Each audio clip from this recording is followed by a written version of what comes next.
Greetings everyone, I'm RajaRao Pagidipalli and welcome to my podcast where we explore real stories, bold dreams and the lessons that inspire us to grow stronger. Today we are diving into something fascinating, Donald Trump and his chase for the Nobel Peace Prize. Now that's a quiet story, isn't it? A powerful man known for his confidence, known for his controversy, believing he truly deserved the world's most prestigious peace award. Some laughed at him, some supported him. But behind all this drama lies a deeper truth about ambition, recognition, and what peace really means. As we go through these, I invite you to think what drives a person to chase such a big dream, and more importantly, what do we learn when the world says no? So sit back, relax, and let's journey together through ambition, failure, and the never-ending hope that defines every dreamer. It's fascinating to see how even the most powerful people on earth, they crave recognition. Take Donald Trump. Yes, the man who once called himself the greatest deal maker in the world. He often talked quite loudly about how he deserved the Nobel Peace Prize. He said, I did more peace than the most of those guys who already had it. Now imagine that. A billionaire, a president, a man with private jets and gold-plated everything, still chasing a medal, a moment of applause, a line in history that says, Trump, Nobel Peace, laureate. He is chasing the dream. There is something almost human about that. It reminds us that no matter how big we become, the desire to be seen, the desire to be appreciated, the desire to be remembered, it never leaves us. Trump boasted about his peace deals. He talked about North Korea, he talked about the Middle East, he talked about Afghanistan, he talked about India versus Pakistan, and yes, some of his efforts did reduce tensions. But diplomacy, my friends, diplomacy is not a TV show. You can't just say peace, you are hide and expect the world to clap. The Nobel Committee, known for its quiet seriousness, the committee didn't buy the performance. They didn't buy the performance of Donald Trump. And in 2025, when Venezuelan opposition leader Maria Correa, she received the Nobel Peace Prize, Trump was once again left watching from the sidelines. Now, you and I can laugh a little, but let's pause and think deeper. This story is more than politics. It's about aspiration, it's about human ego, it's about how even the loudest man in the room can be humbled by silence. And yet, here is where the real message lies. Even if you don't win the award, don't stop doing the work. You may not get a trophy, but you can still change lives. You may not have a medal on your chest, but you can still bring peace to your family, neighborhood, and community. So, whether you are Donald Trump or just a dreamer sitting in a small town, remember this. Recognition is temporary, but contribution is eternal. Donald Trump didn't get the Nobel. Yes, maybe. Just maybe his pursuit, it teaches one golden lesson, that wanting to make peace even for pride, it is still better than choosing war for power. And who knows, one day it might not be a politician who wins the peace prize. It might be someone like you, the one who chooses kindness over anger, unity over ego, peace over pride. Some people dream of climbing Mount Everest. Others dream of building empires. But Donald Trump, he dreamed of holding that golden Nobel Peace Prize in his hands. As the same man known for skyscrapers, slogans, spectacular tweets, he wanted the little medal that says, Messenger of Peace. He wants the title. From his first term itself, he couldn't stop talking about it. In rallies, in interviews, even on social media, he would say, I deserve that Nobel Prize. And in February 2025, he sighed and said, that committee, that Nobel Peace Committee, they will never give me the Nobel Peace Prize. It's too bad. I deserve it. It's what he said. Now you have got to admire that confidence, right? Some people hesitate to ask for a rise. He is asking for the Nobel Peace Prize. His supporters, they jumped right in and said, yes, he deserves it more than anyone, even more than Barack Obama, who got it back in 2009. Here is the twist. The Nobel Committee didn't agree. They didn't roll out the red carpet, and that's where the story gets interesting. Because sometimes, even when you shout your own achievements from the rooftops, the world stays silent. Now, I don't want you to just laugh at Trump's situation. I want you to learn from his grit and determination. This is not just about a prize, it's about validation. It's about the human need to be seen, appreciated, respected.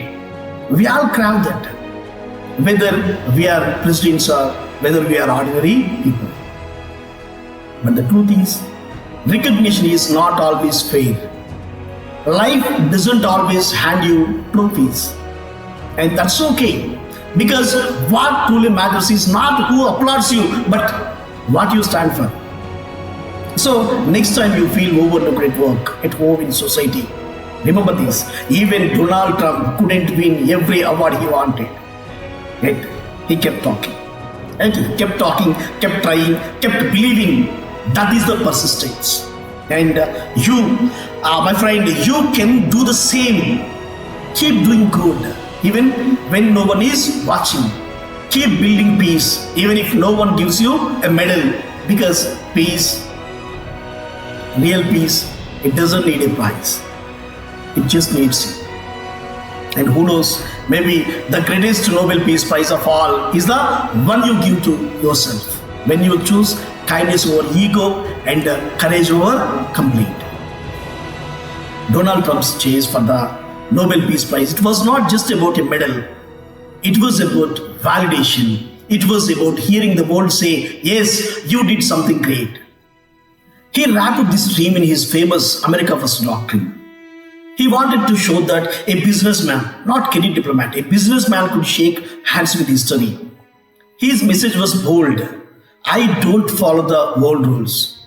I make my own. And I still win. Now, that's a classic Trump. He saw himself not as a politician, but as a deal maker in a world full of talkers. For him, diplomacy was not about tea parties and photo ops. It was about deals, documents, and dramatic results. But critics saw another side. They called it self-centered. They pointed to how he pulled the US out of big international agreements like the Paris Climate Accord and the Iran nuclear deal. You can't win a peace prize, they said. You can't win a peace prize if you walk away from peace tables. Still, even after leaving the White House in first term, Trump didn't stop. He claimed credit. He claimed credit for ceasefires in the Middle East. Then, and honestly, you have got to respect that kind of determination. Many people give up when the world doesn't recognize them. But Trump kept his spotlight on. He turned rejection into fuel. Let's talk about his biggest peace project, the Abraham Accords. Now, this was no small thing. In 2020, for the first time in almost 30 years, Israel and several Arab nations, the UAE, Bahrain, Sudan, and Morocco, they came together to normalize relations. That's a big deal. They started trading, opening embassies, launching direct flights. All in a region known more for walls than bridges. Trump supporters, they call it a miracle deal. Even Israel Prime Minister Benjamin Netanyahu said that Trump reshaped the Middle East map. And yes, Trump was nominated for Nobel that year by a Norwegian lawmaker. But still, the medal didn't come. And maybe that's where the real lesson lies. Because sometimes, even when you achieve something incredible, recognition takes time. Or maybe it never comes at all. Yet, here is the message. for all of us. Don't do good for applause.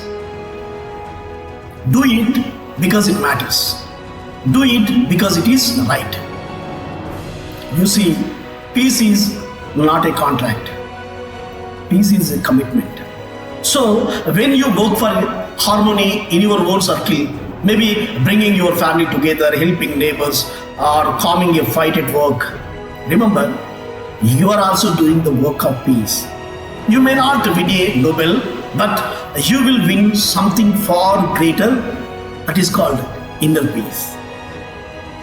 And that is the kind of peace no committee can ever deny you. Now let's talk about one of the most dramatic chapters of Donald Trump's journey, his encounters with North Korea. Imagine an American president shaking hands with Kim Jong-un, the man whose name once made the world nervous. Yes, it happened in 2018 and 2019. Trump met Kim in Singapore and Hawaii. For a moment, it felt like history was taking a deep breath.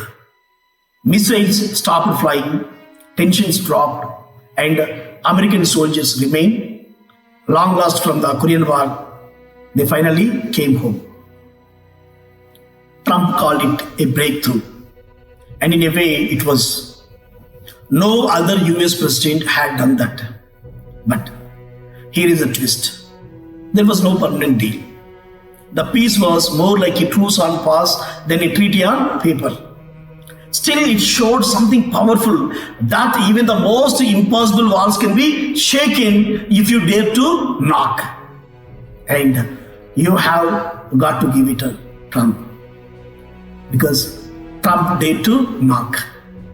He didn't stop there. In 2020, he helped mediate economic peace between Kosovo and Serbia, two nations that had seen more conflicts than calm.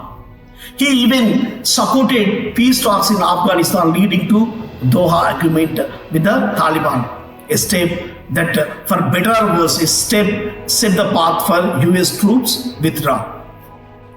And as when chaos followed later under the next administration, critics pointed fingers, but that's politics.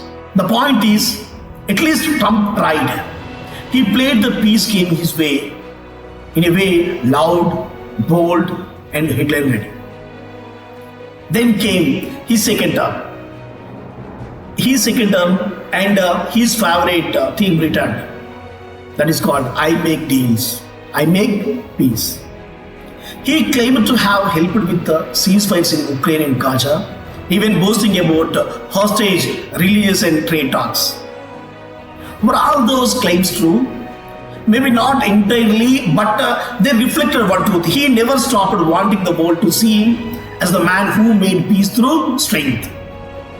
And speaking of strength, let's talk about Iran. In 2020, Trump made one of the most controversial moves of his presidency. He labeled Iran's revolutionary guard as terrorist and ordered a drone strike that killed General Qasem Soleimani. The world gasped. Supporters said he prevented a war. Critics said he almost started war. And that's the story of leadership, isn't it? Every big step, it invites both applause and outrage. Every bold decision splits the room of cheering, of fearing. But let's pause and take a lesson from this. Whether you agree or disagree with Trump, one thing is clear: he acted. He didn't just talk about peace. He went into the storm and tried to shape it. Sometimes he succeeded, sometimes he stumbled, but he never sat quietly on the sidelines. And maybe that's a message for you and me. In life, don't be afraid to walk into the storm. Don't wait for perfect conditions to start doing good. Because peace, real peace, is not born from comfort, it's born from courage. You might not sign world treaties or meet foreign leaders, but you can still build bridges between hearts, between people, between differences. Donald Trump's global stage may have been the world map. Yours might be your family, your classroom, your community, but both need the same thing: courage to begin. So let Trump's bold and sometimes Trump's wild journey, it reminds us trying for peace, even imperfectly, it is far better than never trying at all. So, Donald Trump, a man who loves winning, he found himself in a place he truly hated, not winning.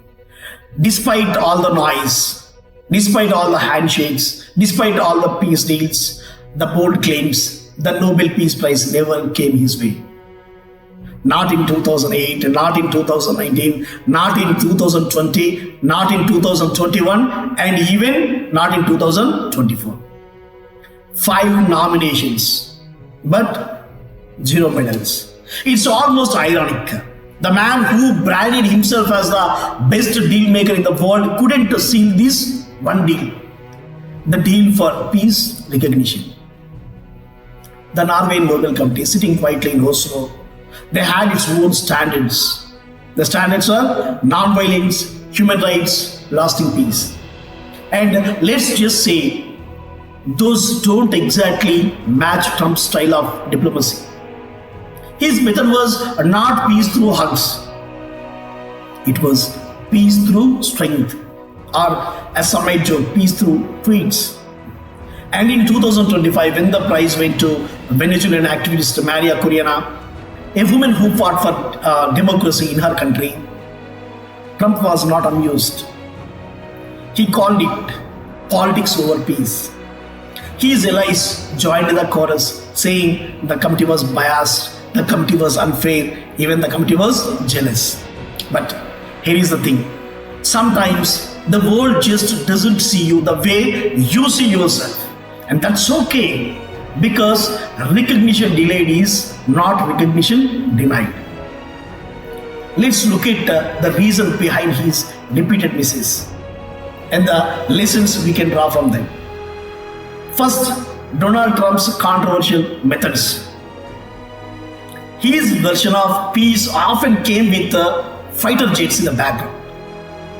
More drone strikes, more arms deals, more threats. He called it strengths. Critics called it contradiction. After all, how can you win a peace prize when you are selling more weapons than ever before? Second, lack of lasting impact. Remember those North Korea summits, great drama, great photos, but no permanent deal. And Abraham Accords is they brought Israel and some Arab nations closer, but they left the Palestinian question hanging in the midair. Peace, when it leaves someone behind, peace is never complete. Third, political bias allegations. Donald Trump loved to remind everyone that Barack Obama got a Nobel in 2009 for doing nothing, as he put it. So, when the committee gave the 2025 prize to Machado, instead of him, he called for blame. But the committee calmly replied, "We reward values, not volume." And finally, polarization. Donald Trump's fiery language, his praise for strong men, his insults to allies divide the world, and peace cannot bloom in the soil of division.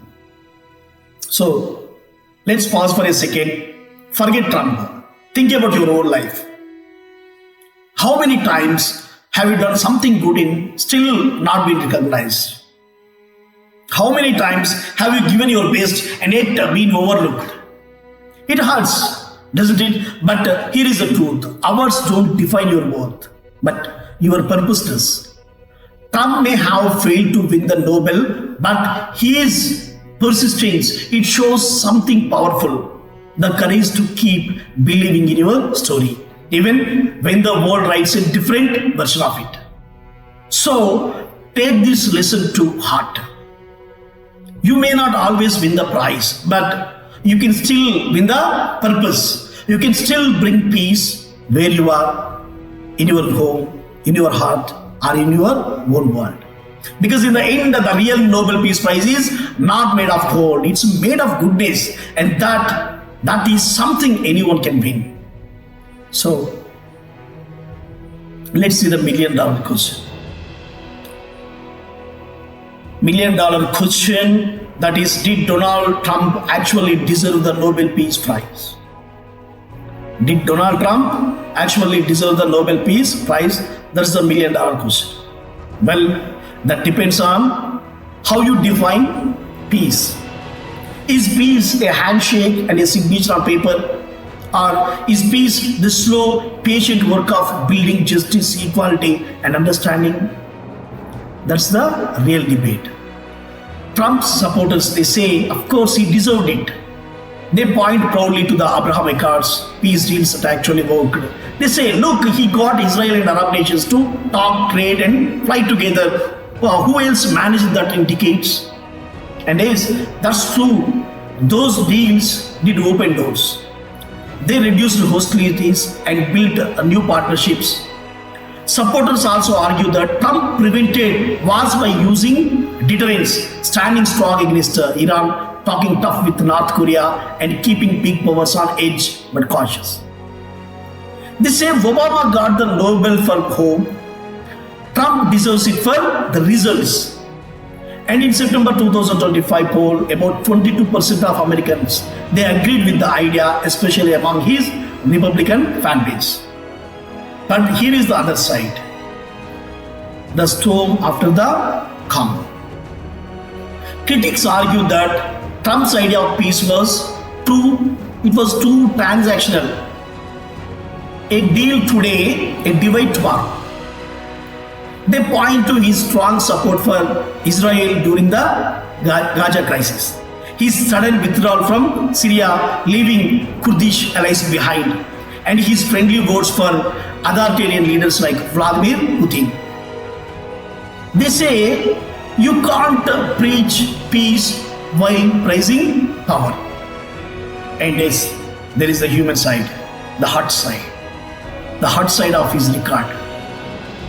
His immigration policies, the family separations, the walls, the bans, all these clashes. These clashed with Nobel's heart, non-violence, compassion, and human rights.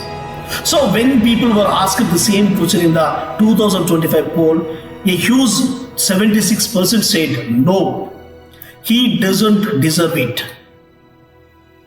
Even singer John Legend, he couldn't resist and joked that giving Trump the Nobel Peace Prize, it would be like giving a cat a diploma in bird safety. It seems funny but very painful, because behind the laughter lies a truth. Trump's vision of peace was powerful but partial. He made deals but not healing. He shook hands but not hearts. That's the difference between peace on paper and peace in people. So let's pause. You and I may never be presidents or peace negotiators, but we face the same question every day in our own small worlds. Are we building peace or just making deals? Are we reconciling with the people because it's convenient or because it's right? So Trump's story, it reminds us that peace is not about medals. It's about meaning. It's not about how loud your promises are, but how gentle your actions are. He may have deserved a nomination, yes, but the Nobel Peace Prize is not just about ending wars. It's about transforming hearts. Maybe that's the kind of peace even the most powerful leaders still have to learn. So, you don't need the world to approve your peace. Just start living it. You don't need Oslo to call your name. Let your actions speak it. Because in the grand story of humanity, the greatest peace prize is not given. It's earned quietly through kindness, courage, and compassion. And that prize, you can win. You can win it every single day. You know, when Trump started talking about winning the Nobel Peace Prize, the world turned into a divided classroom. Some cheering, some face palming, and some just watching the drama with popcorn. So let's start with the supporters. Leaders like Benjamin Netanyahu. he came forward saying he deserves Nobel mostly because of Abraham Accords. And yes, that was historic. Countries shaking hands instead of shaking fists. Even Pakistan's Shehbaz Sharif and some Azerbaijani officials, they thought Trump was a peace bringer. Vladimir Putin, he gave a little nod. So, and of course, nations like UAE, Bahrain, who benefited from those peace deals, they were clapping in rhythm with the Donald Trump's favorite tune, "Make Peace Great Again." But on the other side of the world, critics were rolling their eyes so hard, they almost saw their brains. European leaders, Giorgia Meloni called those nominations beggar-like praise. Indian diplomat Kanwal Sibal, he called them cringeworthy sycophants, which is a fancy way of saying stop flattering him. Even in Canada, they saw his diplomacy as more Twitter thunder than global harmony. And there is the irony. The Nobel Committee gave the Peace Prize to Venezuelan activist who actually stands for democracy and human rights. The very things many said Trump trampled on. So yes, that contrast was loud and clear. In Asia, the reactions were mixed. Some said, well, at least Trump united the world against him. Isn't that something? Even his critics admit he brought nations together, just not in the way he expected. In the Middle East, the picture was split. Arab states part of the Accords that gave him thumbs up, while Palestinians and Iraq shook their heads, saying, that's not peace, that's a politics. Meanwhile, Europe, they quietly reminded the world, peace is not a deal, it's a discipline. The Nobel Committee, in its calm Scandinavian way, they said through its silence, we reward peace builders, not peacemakers who market themselves. So, what's the moral here? Sometimes even when the world laughs at your dream, it doesn't mean you should stop dreaming. Trump didn't get the Nobel, but he taught us something. Dare to believe you deserve something big, even when the world doubts you. Because the world belongs not to those who always win, but to those who dare to try, who dare to fail, and who dare to still smile for the next round. So maybe Trump didn't get the Nobel Peace Prize, but he did get a lesson every leader and every listener here can take home. Peace is not about applause, it's about purpose. And when your purpose is clear, your prize will come. Maybe not from Oslo, but from history itself. So let's wrap this up, my friends. Donald Trump's chase for Nobel Peace Prize was not just about a gold medal. It's about a man's belief that deals can change the world. He saw himself as the ultimate negotiator, the man who could bring enemies to the table and make them shake hands. Whether it was the Abraham Accords in the Middle East or those dramatic handshakes with North Korea, Kim Jong-un.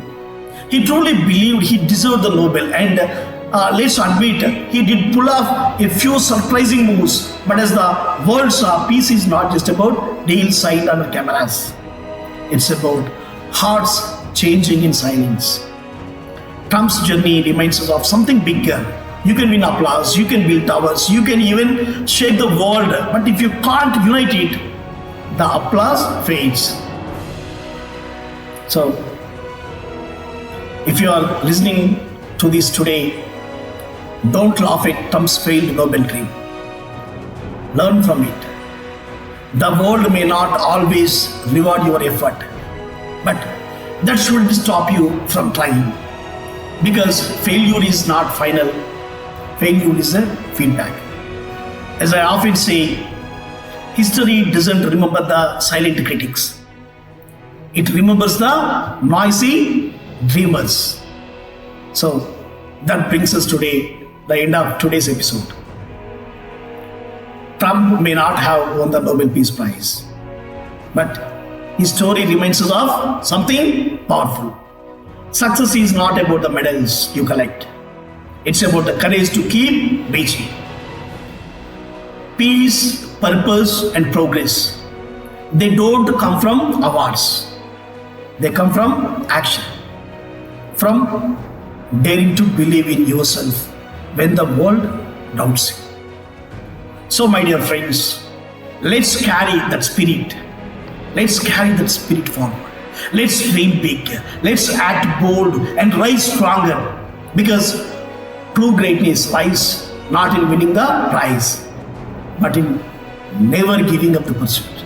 I am RajaRao Pagidipalli, and it's been wonderful sharing this journey with you. Stay inspired, stay hopeful, and remember, the world changes one brave dream at a time. Until the next time, take care and keep believing in your own peace mission.